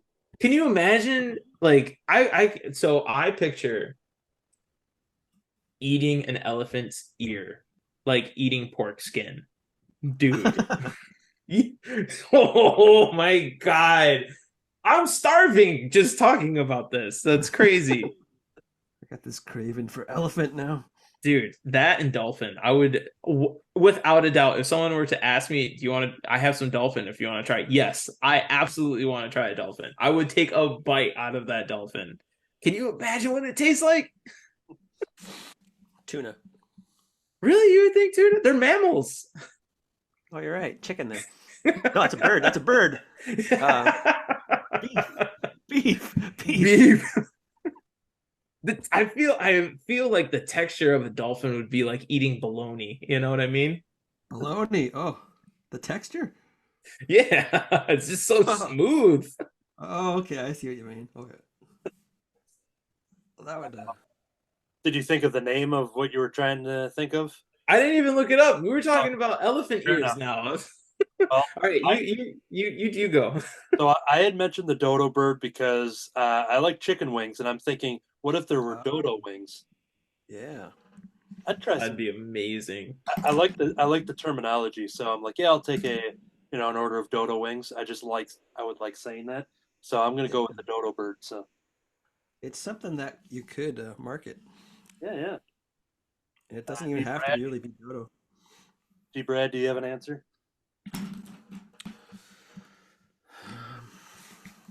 What is that? Something like porky. Is there some kind of extinct hog? Hog creature? Is there like a hog from the dinosaur times? Or even like from the mammoth times? I don't know. I guess Triceratops, is that kind of like a pig? That's all I. It's an answer. I'll say that. That's an answer. Yeah, it is an answer. I'd like to try Triceratops. Okay, so I'm looking at the time here, and when our Zoom is going is a little longer than when we actually started recording. But I am Yeah. going to start to get into some of my other promotion here. So, not Real sure. quick, You just I found the animal. yes. It's right Yeah. here. It is a giant. Oh my God! Stop. Oh wait. Let me lower my brightness. There we go. It is a giant moa Moa. bird. Yeah, from New Zealand. Look at Oh, that thing. and they're That thing's extinct. huge. Yeah, they're extinct. They became extinct by us, actually, not like kind of like the same how the dodo bird was Right. got extinct by us. So yeah, that I would love to eat a giant moa. All right. All right, I want to jump over to this sticker design. Hey, Death by Podcast. So yeah, can you Oh, talk I've about seen how that. you approached about this and how you came up with this design? This was for Adam Crone, correct? yeah, that was for Adam's podcast when him and Kevin Kevin, yeah.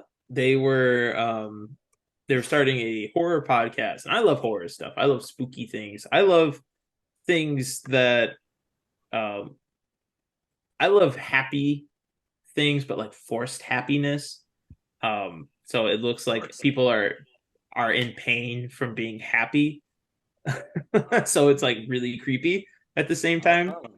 Um, and that I could go on another tangent. But so he drew something for his Adam drew something for the podcast album, and I was just like, I was really digging the podcast, and every time I would look at it, he used really bright red colors, and every time I look at my screen, I'm like, I'm blind.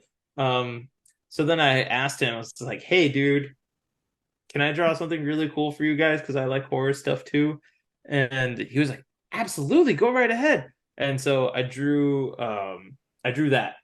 And I was just like, just draw a zombie, and that'd be cool. Zombies are fun, easy. You see it, boom, horror. And I was a big fan of the old monster magazines and Fangoria? yeah, something like that, or like the Famous Monsters magazine. Yeah, But the yeah. covers all had paintings from is it Basil Gogos, like all the like those really cool, like he used like some crazy neon colors, Yeah. and like ridiculous lighting on all of those paintings. And he also painted a Misfits album as well. Okay. And yeah, so I wanted to like kind of capture some of those his painting color palette on that, and that's how I colored it, which was pretty cool. And then it's funny too because a lot of people, I was just like, oh, death.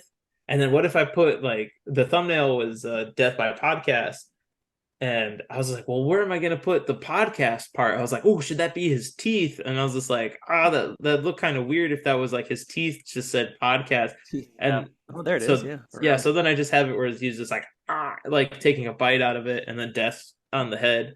But then I couldn't figure out where do I put by, and I was like, oh, what if I made the nose? Because the nose is like a triangle, and I can draw by like there it is. like Yeah. that. Yeah. See, there you go. You said that. Oh, there it is, as if you didn't see it before. I got a funny. Exactly. So nobody else saw it like that either. And I don't know if Adam said this story when he was on the show about Death by Podcast. He went to a horror convention to try and promote the show, and he had a bunch of stickers made of that. And so he was trying to pass it out. And one of the people was Meatloaf. He gave one of the stickers to him. He was like, Mr. Loaf, I love your work. I have a podcast. If you'd like to listen, it's cool, whatever. And Meatloaf, super cool guy. And he was like, oh, death podcast. Like, that's so cool. Like, what do you guys like get into like really deep conversations about like the afterlife and like what and all this stuff. And he was just like, oh, Mr. Loaf, no, I'm sorry. There's actually a bye in the nose. And he was like, oh, death bye podcast. And the whole time he was at the show, people were just like, death podcast. He was like, no, it's death bye podcast. And then it was one of those, I was like, damn it, I made it too flushed as like a nose, so you couldn't even see the bye part, so it doesn't read as death bye podcast. So It's maybe optical illusion. Yeah. You can, Yeah, once but you I'm know like- it, you can see it. yeah, so now I'm just like, that's cool. if it was colored the same as death and podcast, maybe Yeah, people would see it right away, but I was just like, no, I want to put it in with the face because it fits. Yeah. All right, and then I also have this here that I purchased from you here. Trick. Oh yeah. Can you talk Yeah. about this? So that was when I was living in Chicago, everybody in my apartment complex would get two things. They would get a Halloween card from me because I love Halloween and I love spooky stuff. And who doesn't love like fun little spooky stories? Because it's fun, like it's cool, it's colorful, and you can just be weird and make people feel uncomfortable. And I like making people feel uncomfortable sometimes. There's more of that story later. We could do that in another podcast. Send the check, Cartoonist by night. Send the check. And then they would get a Christmas card from me, and I would draw them all the time. And one time I just decided, it's just like, I'm just gonna make a comic, because I would write a poem in it and draw a really cool illustration for the cover and maybe like a spot illustration on the inside. And then it's like, this is from your neighbors in 512. And so then one year I just said, like, I'm gonna make a comic. I'll make a little 4-page like 1-2 punch condensed story. And then boom, there we go. And then I drew that, and then it's got my 2 nephews in there as the 2 main characters. Yeah, that's them.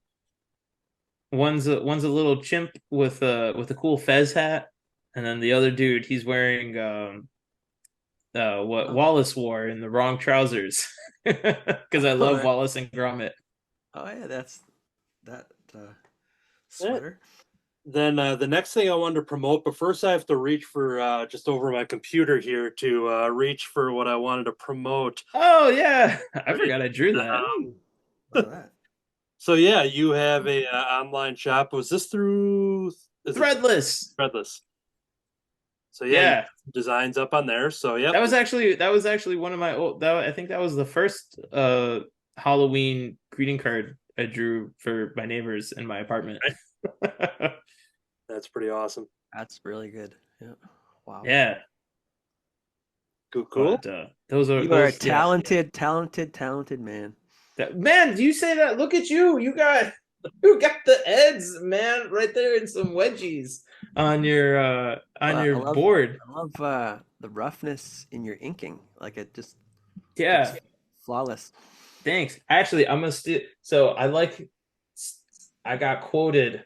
I have a quote that I really like from the famous cartoonist Art Baltazar. Yeah. He I was at the shop and I was drawing a bunch of sketch cards. I think it was for like the release of Batman Spawn, like when they came back and did that, and I was that they had like a midnight sale for it. And so I was drawing a bunch of sketch cards like right then and there. And Art, it was really funny because he was just like, he said, I really like Eric's drawings because it looks like he drew them. Yeah. Like, yeah, man, I get what you're saying, but man. That's a perfect segue into what could be a very big topic, but like I said, we are kind of wrapping up here, so I'm kind of getting at this stuff here. Now, Patrick the Wolf Boy is one of your favorites, I would assume. Yeah. So actually, that's how I really started getting into the idea of like I could actually draw comics as a job. Like I can be a comic book artist. So that first year, I think it was the first year or like the second year or whatever. It was one of the times I went to Wizard World, right? And I met like, you know, you go through like, you know, there's the Marvel booth, there's the DC booth, there's like all these big booth, like the giant show booths or whatever. And then as you walk to the back of the show, you have Artist Alley. And I'm a kid. My name's Eric Wolfgang. My dad's with me at the show, and he's just like, you know, he's very much like, grab two, like, of everything that you like, because there was always like free stuff at the, you know, at like all the promotional tables and whatnot. And so he's very much a guy who's like, grab two, grab one for you, grab one for me, grab another two, because they don't remember you. Just grab stuff, grab all the free stuff. And I was like, all right, yeah, let's do it. So we would have bags of a bunch of free promotional stuff. And so when we go through Artist Alley, he's just like, hey, look, Eric, it's a Wolf Boy, you're Wolfgang. Hey, meet this guy. And so I was just like, hey, how's it going? And, you know, Art, he's just like, oh, hey, yeah, man, how's it going? And it's like, oh, you're Wolf Boy, that's cool, yeah. And yeah, and so I got Patrick the Wolf Boy issue 1 and a bunch of his other stuff that he had. The Cray Babies was the other thing that he had at the time. And yeah, I got some of those as well. And yeah, so I thought that was really cool. And he was actually my first creator, like comic creator that I ever met, like actual, like a dude who made comics. And probably like the first like actual real comic creator I ever met, because I didn't meet any other, like we didn't meet any other big people at like a signing or anything. It was that was there, and I was like, oh, you could just walk right up to the table and talk to these guys, which was really cool. And so from there I was just like, all right. So I just, every time I was at the show, I would stop at Art's table. And then it was really funny because I've met Art and Franco like my whole life at shows. Like I would just always go see them and run into them and give them a bunch of stuff. And it wasn't until I went back to Chicago after the pandemic for Free Comic Book Day. Joe, who was the manager at the shop, Joe Chrome, baby, one of the best. That was awesome. He was just like, you gotta come to the show. You gotta come to the shop and do a signing, you know, like just we'll have a table for you. And I was just like, all right, yeah, no, that's cool.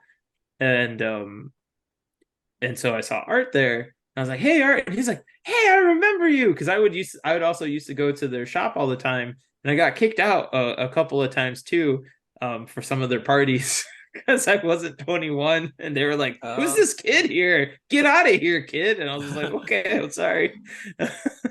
Meanwhile, your dad's saying, hey, go in there, get some drinks, go get some extra snacks. Yeah, go grab two.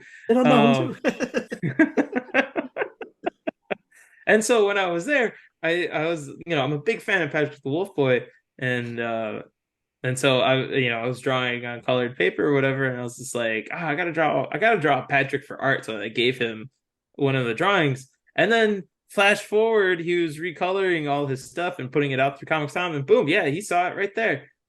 He put it in the book, and I was like, oh damn, Art, that's crazy. Because he was like, hey, what's your address? And I gave him my address, and I was just like, well, if Art's asking for my address, yeah, I'll give him my address. He's a cool cat, you know. And then boom, I got that in the mail. I was like, whoa, that's so cool. I'm in a Patrick the Wolf Boy #1. Yay. Do you have a Patrick tattoo? I do have a Patrick tattoo. Okay. Dang. Wow. Look at that. Oh no, I turned my screen off.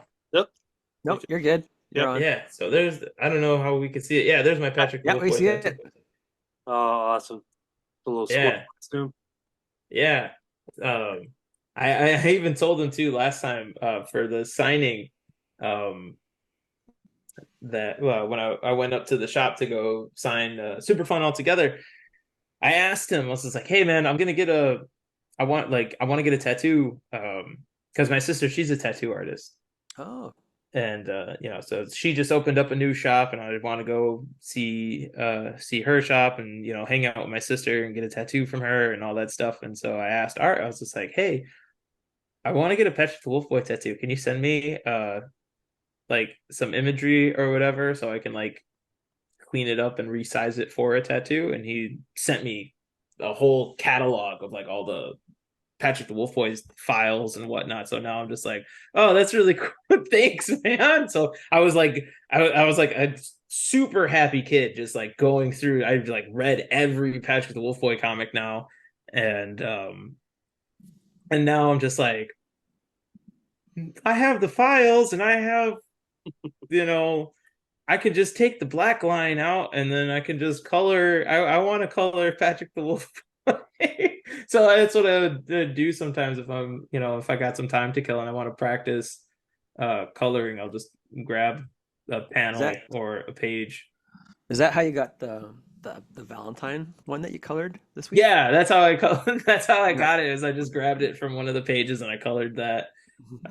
So I was just like, that's cool. I was really happy. That's probably like one of the coolest things ever, was to just, so that's what I want to do with this whole arm. Is I want to get a bunch of work done from like friends and like people who like I look up to, and like things that like influence me, and then I want to get this arm filled with like a bunch of like horror and like really dark stuff. A lot of like death podcast advertising.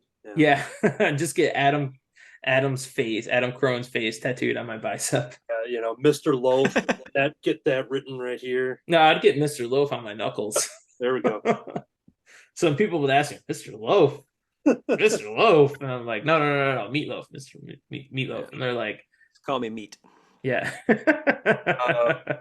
So while we're on the topic of Wolf, Kevin Wolf, who is one of frequent people that writes in, Happy Wolf Art 1 over on Instagram, writer, artist in his own right, and he had sent in questions, but we basically kind of covered that because he wanted to know, see some interiors from the latest comic. We want to kind of hear about your inspirations. Basically everything that we covered in this episode is all that Kevin was curious about. So that's cool. I just basically wanted to shout that out, that Kevin had interest, and sweet. Thanks, Kev. I think that's cool. Hi, Kevin. So yeah, because we'll often, like in Art's podcast or the YouTube drawing shows, we'll often hear, Wolfie. There's a lot of Wolves going on there. There's Kevin Wolf and Wolfie. That's that kid. Okay, so there's somebody one time. I gotta pick a fight with this person. So Kevin Wolf's an adult, I think. I don't know if Wolfie is another one. There's a lot of Wolves going on, but go ahead. So my name is actually Wolfgang, like Wolfgang, and I remember one time Franco was is catching up with Franco or something, and somebody Wolfie, because like online it's Wolfie Boy 21. Yeah. Because Eric Wolfgang is taken, and the person who has Eric Wolfgang does not use their account, and so I can't like reach out to them and be like, hey, can I get your account name? Yeah. So I got to figure out. So if anybody can think of a better way to write Eric Wolfgang for Instagram, please write in and help me get my name. You're Wolf Boy on Instagram. Yeah, I'm Wolfie Boy 21 on Instagram. Wolfie Boy, yeah. The guy who has the Eric Wolfgang, he's going to be on our show next week, so we'll ask him. So. I thought it was going to be this week, and this guy shows up. I know, right? So Franco was on his thing, and somebody Wolfie wrote in like, "Oh, is there any is it like?" They came in later and they asked like, "Oh, is Franco? Are you working on any new projects?" And whoever was moderating the thing, they're like, "Oh, we have a question from Wolfie." Oh, wow. Yeah, and Franco was just like I saw this look on his face, was just like, well, I'm assuming that's Eric, and he already has the work, so yes, we are working on a new project. And I was just like, I had to like write in. I was just like, no, that's not me. I'm not trying to spoil it or have like the whole like ego thing. I'm like, I'm so sorry, Mr. Franco. I'm working really hard. Yeah, because on his show they don't. Franco, isn't there something you want to say? Yeah, they don't put up the icons or anything like that. And I'm trying to think of Kevin Wolf, if that's his YouTube name or if there's another Wolfie. There's a lot. I don't know, but there's a lot. There's a pack of us, I guess now. So it's one of those. It's like, hey man, whoever you are, you're not me. That's hilarious. So it's a funny story. I remember that. Yeah, so the Happy Wolf art, Kevin Wolf that just wrote in, his YouTube is Happy Wolf art. So I think Wolfie is yet another. Whoever that person is, I thank you so much for being a fan. Yeah. On all yeah people, because all yeah people are great. Why we're here. That's why this show exists. So yeah. So it's cool. You're cool. You're all cool, man. Anytime I say I'm picking a fight with you, or I'm gonna slap this out of your hand, it's all out of love and just silliness. Like, no, who's gonna do that type of stuff? Me. Remember this face. I'm crazy. I will do that stuff. You heard it right here, folks. The challenge. Come back next week. The Wolves will face off. Yeah. All right. So we were talking off air, me and Eric, and you had mentioned that you're waiting on a confirmation of something that you wanted to say on the show to kind of announce something that you were dealing with, the letter C, the letter G. Children. No, I'm not having any children. No, not that letter C. But I'm just saying it so you know what I'm talking about, right? Oh, yeah. Okay. I am available for commissions. Commissions are cool. I'm sorry, guys. This is as far as I got. I've been talking this whole time. Yeah, usually I can talk. So if you would like 2 circles and a line, Yes. circles and a line, this is going up for auction. Yes, it is going up for auction. So on my website, when I do commissions, I'll do the sketch cards. They're super cheap. It's whatever. Super cool. I color them on paper. I usually tell people you don't get to pick the color because having the absence of choice makes life easier. Because whenever you're dealing with people doing commissions, they're always just like, I don't know what I want. And it's just like, I'm just gonna draw something really cool, and you're gonna like it, and then you'll want it. And they're like, okay, yeah, that's cool. I trust you. And then I would just tell people, like, just give me a character that you want. And they're like, can you draw this character? Well, now I figured out a way to eliminate that option of choice. All you have to do is just pick one. So I have a box full of blank sketch covers that are really cool, that I'm going to be drawing on. So I'm just going to be drawing on them, and then all you have to do is just claim, I want that Batman cover, and whatever you draw on it, that's the commission, because it's Batman. I'm gonna draw a Batman related thing, which is gonna be not cool. Miss Marvel. No, I'm not gonna draw a Miss Marvel dead Robin on here. So that's my thing that I'm gonna be focusing on this year, is like, if you ask for a commission from me, that's really the only way I'm doing commissions this year, is just doing blank sketch covers. And then I'm gonna be offering too. So I got approved to be a signature series artist for CGC. So if anybody wants to also have a CGC, like a graded signature series sketch cover from me, I have that option as well now, which is pretty cool. So all of that information is going to be up on my site probably when this podcast airs. So yeah, it's going to be ericwolfgang.square.site. And then all my sketch covers are going to be up there. I'm just going to be drawing them, and you can just claim which one you want. So that's cool. That's awesome. Pretty cool. And they go for $60 a pop. So how crazy is that? And then if you want it CGC, that might be a little extra. So yeah, it's just pretty cool. Cool. So you'll have that option. You have the, like you mentioned, the sketch card option. You have a lot of other stuff on there, including super fun altogether. The brand new comic, and along with Franco and Nick. So go ahead and go to his website, check that out, get yourself copies. And if you want that graded, you could get that graded too. There you go. You'll get a yellow label. That's when they slab it in carbonite. You can never look at it again, right? Yeah, some people they go crazy for that.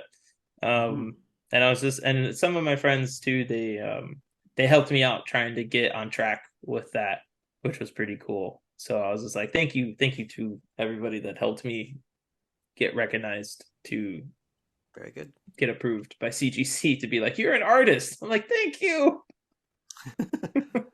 We've already advertised your website, so where can people find you over on Instagram? What's the official account name? So we just talked about this. My account name is, we're going, future Anthony can put this on big letters over the screen. It'll be at Wolfie Boy with a Y 21, the number 21. That's it. That's how you can find me. Until somebody else comes up with a better name for me, or can get the actual Eric Wolfgang name for me, that's how you can find me, is at Wolfie Boy 21. I think we're just gonna call you a D Eric. D Eric, yeah, that'd be pretty sick. All right, so yeah, that is that.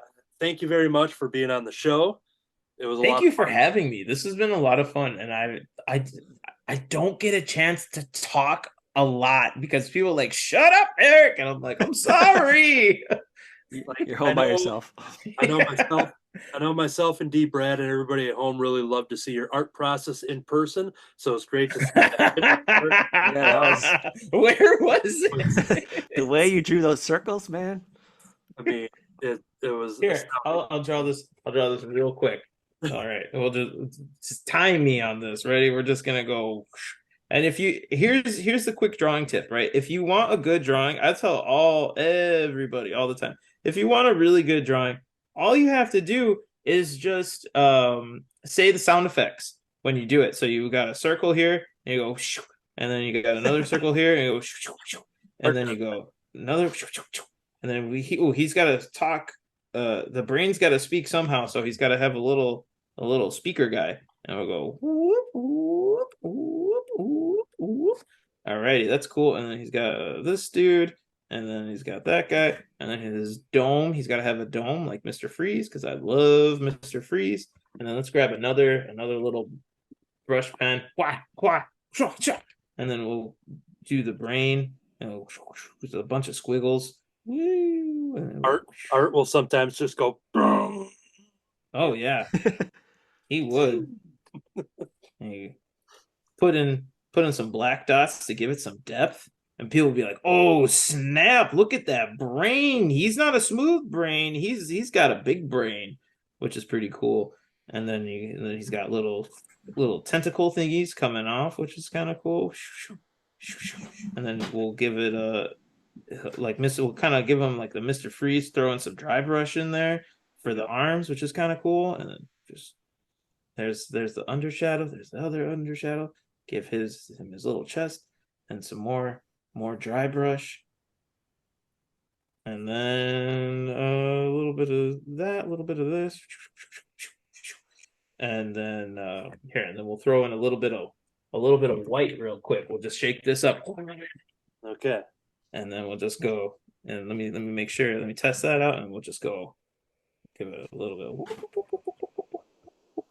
just like the Three Stooges. I was just gonna say a Three Stooges drawing all of a sudden.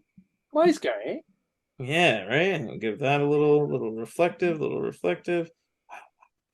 another little reflective.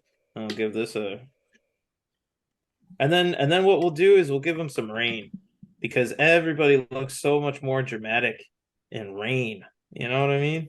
There we go. The rain part's really cool because it's just a bunch of white, and then all you have to do is just go. You take this, and then you just go, and you just rain right there. Look at that. Look at that rain. So cool. And then you go over the drawing. So it really looks like it's, Your tiny little raindrops. yeah, that's Happy little it. rain. Bunch of happy little rain. And there we go. Now that guy's done. I don't know There what you he go. is. Awesome. Look at that. I So like that's my drawing process. When I'm drawing like at a convention, but then when I'm at my desk, it's a lot more serious, and I'm just like, let's get a real drawing in. Do you have any upcoming appearances or anything like that, or you just hunker down and? Right now I'm kind of hunkered down. The whole reason why I'm doing commissions for the most part is because I'm trying to save up to do a trip to get all my stuff out of my parents' house to bring it back down, because it's been since 2020 without all my comics. Oh. So I'm kind of like, I want my comics back and all my reference books. So yeah, it's one of those things where that's why I'm saving money, so I'm selling comics so I can go get more of my comics back and empty out my parents' house so they have room to make a gym or something like that. Whatever parents do with an empty room. A gym. Yeah. All right. So yeah, that is going to do it. Once again, thank you for being on the show. Everybody can see the upcoming appearances for myself as well as Matt Fife and Matt Rogers. They have a show coming up as well. All that information is probably both at the beginning and at the end of the show. And I think that's all the housekeeping we had to do there. So yeah, it was awesome to see the stuff drawn. We're going to see that in the post credits. It was a lot of fun to have you on, Eric Wolfgang. And Thank you. Hope to have you back when we have the other guys on the show too, so we could all hang out. Yeah, that'd be super cool. D-Brad, man, I'm so jealous. That Ed and Eddie, so sick, man. You're so cool. Oh, thanks. Yeah.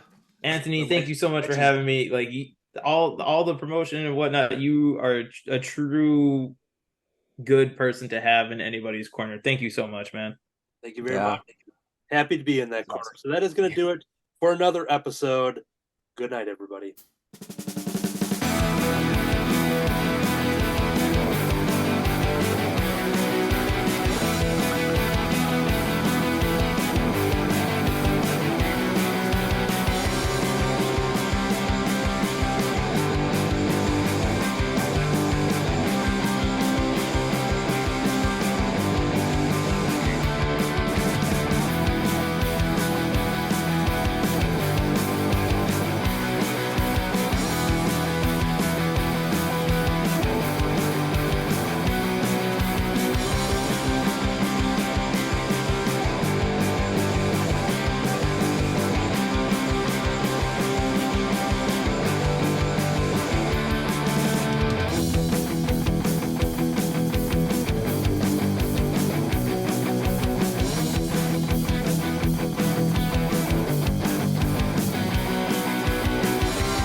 Yeah, got it. Can't get the thing closed. Shamrock shakes are a beautiful green, the most beautiful green that you've ever seen.